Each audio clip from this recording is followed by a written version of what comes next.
Hello, my name is Uni, and welcome back to my survival series. And today we are flying over the top of our brand new Wither Skull farm. This thing took so long to build, so today we're taking it easy. We're going chill with it, and I am making sure to not burn out or do anything crazy big like this one. And today it's just going to be a nice little foresty vibe going on, but this here is where I have been collecting some skulls, and if we just hop down here, you can check out down below. We have the skeleton gathering. Oh my god, yeah, this has been working real well. I love the fact that that is the case. Oh my goodness.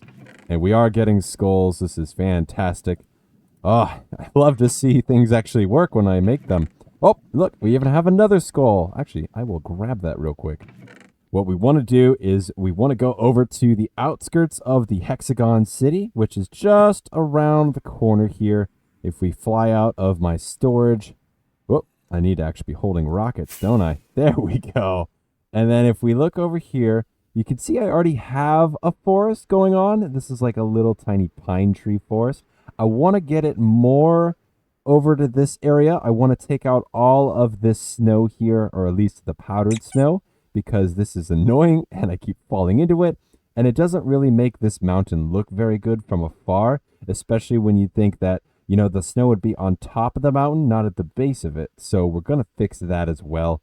But then the main focus of today is going to be over here in my little experimental area. All right, so this is a little campfire and camp out place that I have kind of just made up as I went. Oh, and I took the Wither Skulls with me. That's good. All right. And I just wanted to add one more little detail here because I have been workshopping this. You know what? Actually, let's get two. Yeah, there we go. This is a nice little campfire design. If you've ever been out in the backwoods camping or something, you'll probably notice some little areas where people pile up a bunch of rocks around the area just to make a safe place for the fire to burn.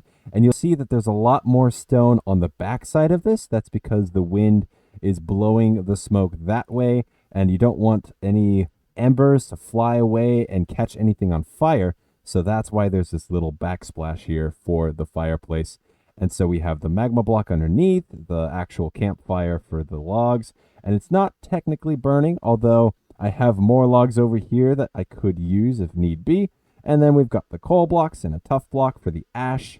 But what you see behind me is what we're focusing on today. These trees are what I have been workshopping. Now, I have done these aspen trees quite a bit, and I have a tutorial on them, but I wanted to go for a new design, so I kind of workshopped this right here, and I'm thinking I might actually go with this instead. I'm going to be building out a lot of these guys first, and then I'm going to go for the aspen trees, maybe like put them in every so often.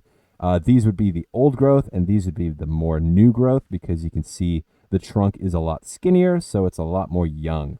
And then don't even ask me what was going on over here. I think I was just trying to do something. It was late at night, and I said, screw it, whatever, I'm going to bed. So this isn't a tree. It is more of a pencil sticking out of the ground.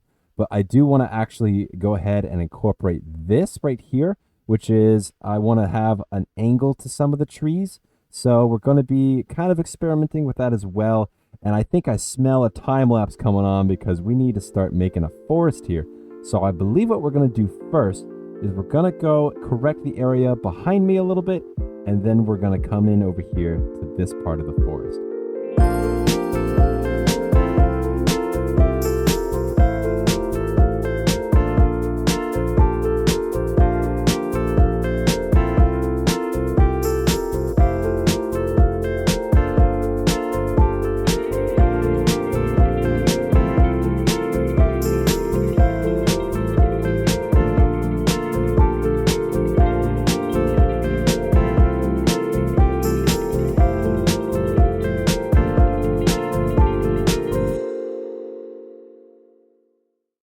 Well, this is a bit of an issue. I didn't foresee the fact that this would be a taiga or mountain variant of the grass up here. So I left it entirely blank from trees, and that way we don't have any sort of thing where maybe the soil is different up here, and so the timber line doesn't quite go all the way up to this point because it's too cold in this area. And I think we pushed it back far enough to where it works out pretty nicely there, and I won't have to worry about the powdered snow too much. Maybe I'll take out more of this stuff. Oh, actually, this is the regular stuff. Okay, we're good then. We're solid, and I don't have to think about sinking down and getting stuck in the cold. But look at all these trees here. I don't think I've ever actually made a tutorial for these trees, but it is just a bunch of oak fences here with some either acacia or oak leaves. In this case, I used acacia leaves by mistake, but over there, the ones that were here previously were oak leaves. These ones are acacia leaves. And it happens. Things tend to get mixed up. Now this one right here is another tree I have never actually made for a tutorial. In fact, we just invented it, kind of. It uses the birch fence gates and then the birch fences with all of this, as you had seen previously. And so I'm going to go ahead and build one of these here to kind of give you a mini tutorial. And there is a spot way over this way. Don't worry, we'll explain these rocks in a second here. All right, here we go. We've arrived to the spot. So this right here is where we will be putting it. Now, what I like to do is I like to find a location where I can hop up onto it, and I go up about 7 of these oak fences, but we're going to do the style that is slightly curved. So you see this one right here is straight up and down. There's some of them like this guy here where they have that bend in the bark or the in the trunk there, and you can see that it's sort of leaning off to one angle. So let's go back up here, and we're going to start this little mini tutorial for you. All right, so we step up onto the fence post. We go up about 5 blocks, let's say. Then we go over one, just one, and then we go up a couple more. Go up 3 leaves, and then now we have ourselves a canvas to work with here. So let's take our fence gates, and we'll just put one up there, put one there, and then how about one right here? Yeah. Okay. So there is, maybe even one more.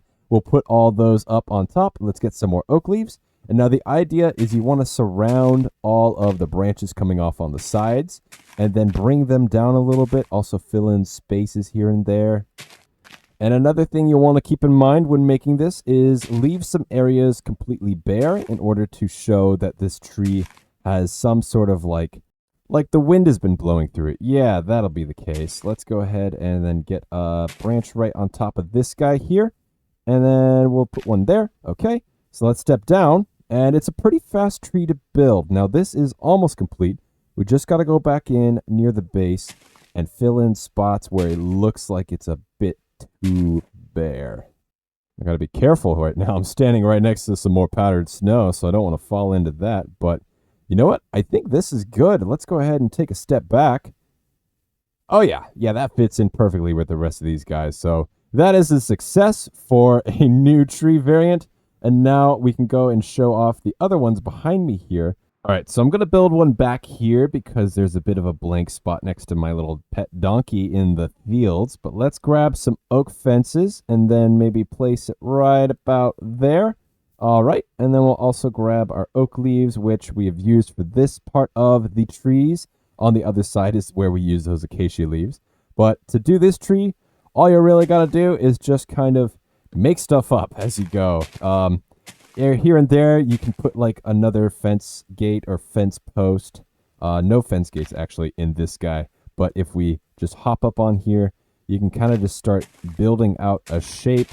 Maybe even top it up with a bare top. And then we just add in branches as we go, leaves here and there.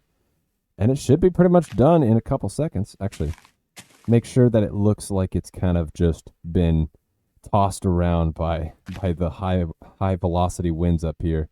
One more leaf right there. Okay. And then we'll put one right there.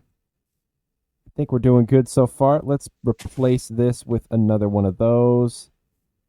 Put a leaf there. Take a leaf from here. Bring that down. Oh yeah, this is starting to look a little bit better. Take that guy off. And there we go. I think we're done with that one. This is how you build these little trees. They're very much just sporadic. Oh, well, let's put one more thing right there. Okay, there we go. Yeah, that looks a lot better. And they have a lot of variety to them because they've been blown around by so many different directions of wind that this just becomes an amalgamation of all sorts of different styles of these trees. We can run around here and you can see that some of them are straight up, some of them are leaning sideways. They have a lot of bare trunks exposed, but it's just all one big happy homogeneous family of trees in this side. Now, another thing that I'm actually kind of proud of is a little path we built here during the time lapse. And then I'm going to be building a thing over here, like an actual structure. But for now, this is the idea for the path I had. And it's kind of like these rocks were exposed from people walking around the area so much, and that they also have a way of providing a transition between the block layers. And this works out real nice. I even had a bunch of them poking out over here, and you can see that there are just so many different parts of the bedrock becoming exposed because of the foot traffic in this area.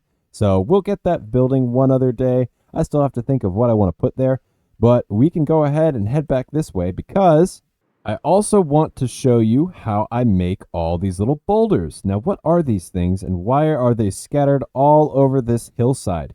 Well, when we were establishing the area here and what this little valley kind of was, we figured this is a cirque right in this area where a glacier used to sit. So it used to be on top of this whole entire place and cover this whole area. And then the glacier would flow down the different valleys off to that side, over to that side, and down that way between the two mountains we built.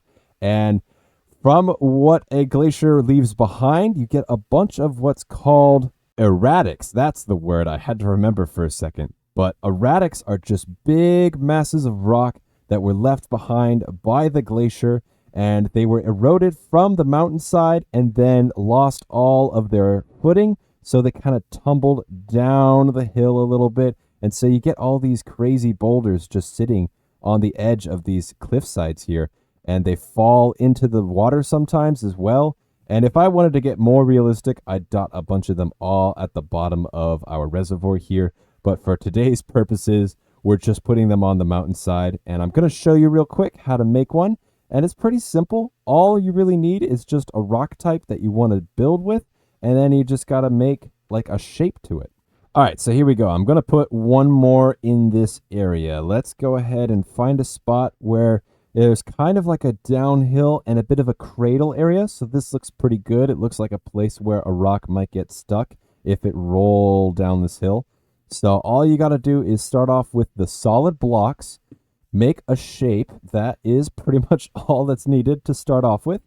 And then all you got to do is go around and make more circular / square shapes. So we can put one there. We can put a half slab right here. Oh, there's too many andesite slabs. All right, and so then we just put more right there. Let's put another little bit. Oh, let's actually make that stone. We'll drop that down a little bit, get rid of this shrub, put something right there. And then another important thing is you can go underneath and make it look like it was lodged into the ground. So then if we just go like this, you can see now it looks like it's been sitting here for a while. So there we go. And then we'll do a couple more blocks. Let's go ahead and open this up a little bit so that it looks like it was really stuck into the area. Okay, there we go. And now we can actually show off the bottom of this thing. So then let's just put in another piece there. And that's pretty much it. We can add in a little extra here and there if you'd like, but this is the face of the boulder. And then from all sides, you can see that it is just like a very angular sort of structure to what we've made. And that is all you need. And you can make it look like it's been lodged into an area. So this looks like it rolled down from here. It smacked into this and little pocket. And now it's just sitting here stuck in one spot. So if you've noticed, as I walk through here, you can see I've found other little places for them to sit. So right here, this guy got stuck in this spot. This guy rolled down the hill, and then it's just gotten lodged into the ground here. And it's the same pretty much story for all of these little guys. And I want to make more, so I might do that on one of my time-lapse talks, and then just have a bunch of these sitting around for you to see me build. But you know what? I think we have done a great job with today's episode. We've made a nice new forest, and it has been all the way around to the other side there. So I think we can call this forest complete. And you know what? This episode is also complete. My name is Uni. I am jogging it out. Thank you so much for watching today's video. Make sure to leave it a like and subscribe to the channel if you'd like to see more. And I will see you guys next time.